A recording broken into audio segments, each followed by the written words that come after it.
ఉమ్మడి పశ్చిమ గోదావరి జిల్లా దెందులూరు నియోజకవర్గంలోని కోవలి గ్రామంలో 10వ తరగతి పరీక్షలకు హాజరగు విద్యార్థులకు మాల మహానాడు ఆధ్వర్యంలో ప్యాడ్స్, పెన్నులు పంపిణీ చేశారు.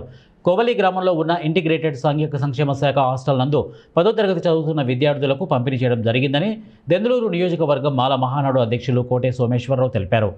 Retired head master Molagala Rayappa, hostel warden Satyanarayana సమక్షంలో విద్యార్థులకు పంపిణీ చేశారు.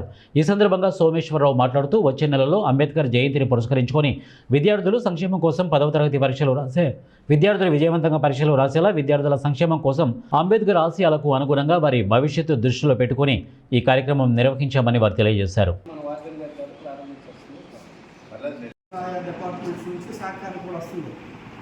మనకి తెలుసా, మన పాత్రిక సామ్యూల్ గారు మన విజయవాడలో పాత్రికేయ మీటింగ్ జరిగింది. అక్కడ ఆ మీటింగ్లో వీళ్ళందరికీ బాధ చేశారు. అక్కడ ప్రభుత్వం 10th క్లాస్ చదివే వాళ్ళందరినీ ప్రోత్సహించండి, అలాగే ప్రభుత్వం కూడా ప్రోత్సహించండి. 500 పైన మార్కులు సాధించుకోవాలని అక్కడే మీకు మంచి స్టాండర్డ్, మంచి పునాది ఏర్పడుతుంది అన్నమాట. భవిష్యత్తులో ఏ కాంపిటేటివ్ ఎగ్జామ్స్కి వెళ్ళాలన్నా వాళ్ళ వంతు సాయంగా లక్ష్యాలని సాధించుకోవడానికి ఒక మార్గం సుగమం అవుతుంది. దానికి ప్రభుత్వం ఎంత కృషి చేస్తుంది. హైయెస్ట్